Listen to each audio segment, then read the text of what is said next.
So yung mga manok natin kahapon at saka on the other day is may mga ilan po na namamatay dahil po sa fowl cholera. So itong fowl cholera is napakadelikado ito na sakit sa ating mga alagang mga manok dahil mabilis po itong nakakahawa sa ibang mga manok natin na walang sakit. Pwede siya na within 24 hours pwede pong mahawa yung ating mga manok. And kung nakikita niyo yung ating mga manok is naka-free range po sila. Nandyan, nakipagsiksikan yung ating mga manok. So within 24 hours pwede po siyang mahawa yung ating mga manok na walang sakit na fowl cholera. So sa iba na hindi pa po alam kung ano yung nagiging dahilan ng fowl cholera, ito po ay dahil sa isang bakterya. For example, bakterya na dala ng daga, pabago-bago ng mga klima. So yan isa sa mga dahilan. Other bacteria is bakterya ng dala ng mga ibon or kaya yung bakterya na mga patay na mga hayop.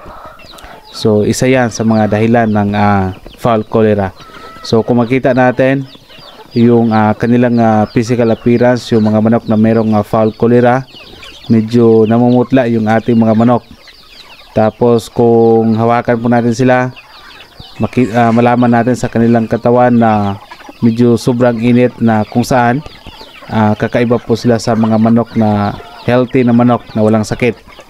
So yan po yung pinakadelikado po dito sa fowl cholera. So hindi natin malaman na bigla na lang mamatay yung ating mga manok na parang wala namang mga sakit. Yung ibang mga manok natin dito until now is meron pa rin mga ilan na may mga sipon. Kung na-observe ko dito sa ating mga manok, may sipon, yung parang asthmatic yung ating mga manok. So yun po, na tinamaan po ng sakit yung ating mga manok. Sa iba dito na mga manok ko dito na mayroong mga coryza, actually okay naman yun sila kasi meron tayong pinamigay dyan.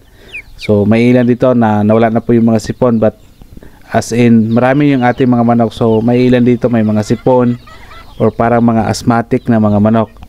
So ngayon ang gagawin ko ngayon is magpainom po tayo ng Aquamed TS.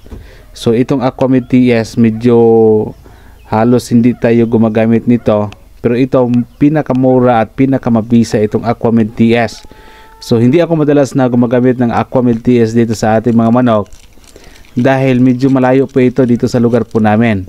Dito sa mga agri-based supply na mas malapit dito sa bahay po namin, halos wala kang makikita dito.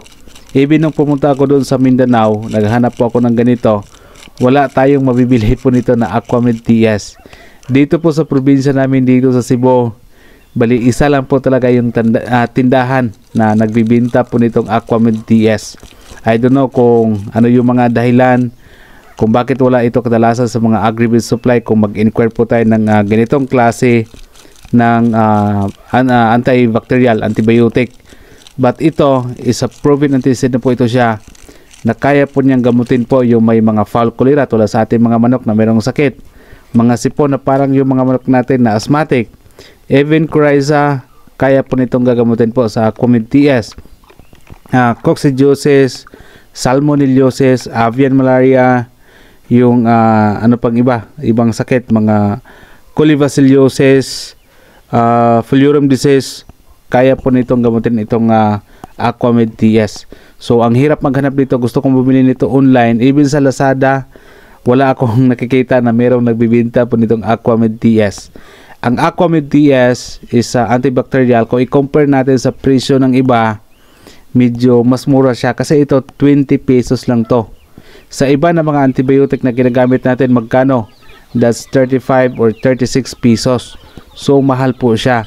Tapos yung iba na ginagamit natin na gamot, antibiotic, na hindi na lang natin i-mention dito sa ating video sa ngayon, medyo kumbaga medyo mas hindi siya gaano ka ganda gamitin compared po talaga nitong Aquamed TS. Ito bumibili tayo ng Aquamed TS, sinadya po natin talaga na puntahan yung tindahan na yon para lang makabili tayo nitong Aquamed TS.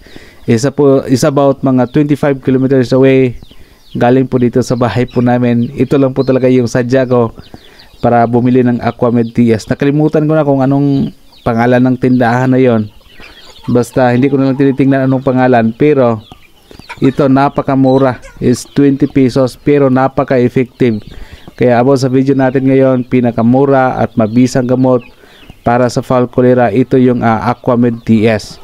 Ito igagarantiya ko talaga sa inyo na maganda itong Aquamed TS dahil nasubukan ko na dati pa, kaso lang hindi ako madalas gumagamit nito kasi nga wala dito sa malapit na Agri-Vet supply dito sa lugar po namin. Pwede nyo i-try ito sa inyong mga manok para masabi po ninyo. Ito igarantiya ko sa inyo na kapag ito yung inyong gagamitin sa anumang klaseng sakit sa inyong mga manok, talagang napaka-effective, talagang napakalayo yung ibang mga antibiotic na pinaka-common na nakikita natin sa ibang vlog. Talagang malayo dito sa Aquamed TS. Sa iba din na nanood ako sa ibang mga vlog, sa ibang mga about sa pagmamanok, halos wala din ako nakikita nitong gumagamit nitong Aquamed TS dahil nga halos hindi siya available sa mga tindahan. Pero ito is napaka-effective po talaga ito para po sa ating mga manok na mayroong mga sakit.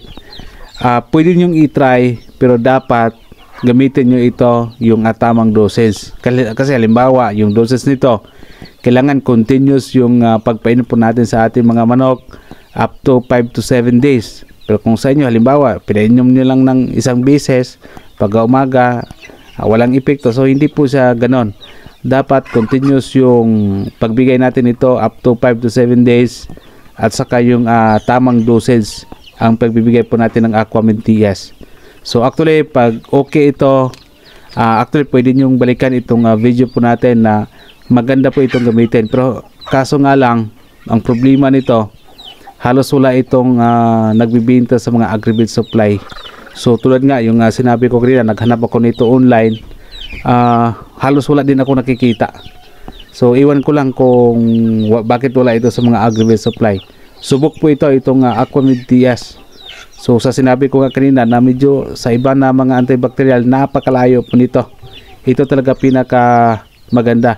So sa ngayon na yung mga manok natin na medyo tinamaan dito ng kung ano-ano mga sakit, so ito na po yung pinaka last option ko. Alam ko na kaya pong gamutin itong Aquamed TS yung mga alaga manok natin na nagkaroon po ng mga sakit.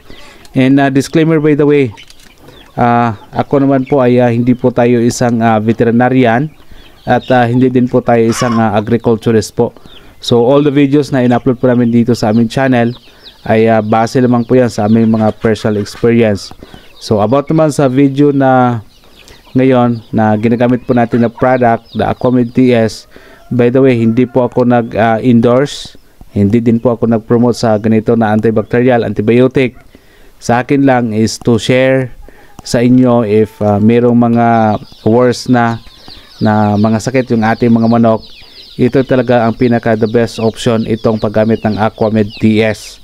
So ngayon, para mas epektibo at para masabi nyo na mas mabisa itong Aquamed TS, ang gawin lang po ninyo is bigyan nyo yung inyong mga manok yung tamang dosage. So for example, ang tamang dosage nitong Aquamed TS dapat sa 1 gallon, ang 1 gallon kasi is equivalent siya ng 4 liters. So 1 gallon is equivalent of 10 grams or 2 sachet. So ganito, 2 sachet yung gagamitin natin sa isang 1 gallon of water. Tapos kailangan magbigay po tayo 5 to 7 days. Try to observe that mga 5 to 7 days sa inyong mga manok na may malalang sakit na nabanggit ko kanina. Napaka-epektibo po nito. So ang dito sa ating mga manok ngayon is hindi po sila tinamaan po ng foul pox or bulutong. So hindi ko masabi sa inyo na yung foul pox, yung bulutong kaya po nitong gamutin ng Aquamed TS. Kasi nga hindi natin na-experience dito, hindi natin na-try na nagamit dito sa ating mga manok na may mga foul pox or bulutong. Kasi wala naman yung mga manok natin dito. Pero sa mga sakit na na-mention ko kanina, ulitin ko lang. For example, sa atin may mga manok na may sipon na parang asthmatic yung ating mga manok. Foul cholera, coccidiosis, avian malaria, salmonellosis, colibacillosis, ayan. Even mga infectious coryza, poliorum disease, pwede po nitong gamutin itong Aquamed TS.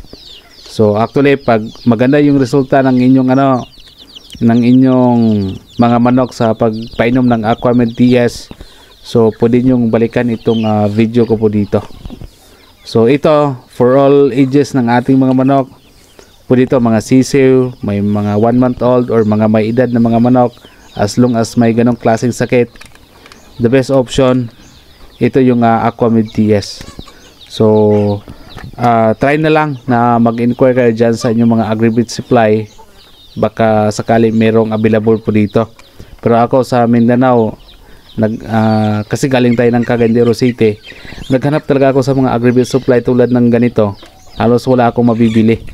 So sa mga tindahan dito din malapit, wala din. Isa lang talaga yung nagbibinta dito na tindahan dito sa, pero kaso nga medyo mas malayo po dito sa amin. So you can try sa paggamit po dito sa ating Aquamed DS, at sa kapalala lang, bigyan po natin ng tamang dosage yung ating mga manok sa paggamit ng Aquamed DS para masabi natin na ito is epektibo po siya para sa ating mga manok na mayroong mga sakit. So Aquamed DS, ito ay napakamura, 20 pesos compare sa other antibiotic 36, 35. So mura siya and napakamabisa sa ating mga manok na mayroong mga sakit. Tulad po sa atin, pinaka worst na sakit po dito is yung fowl cholera.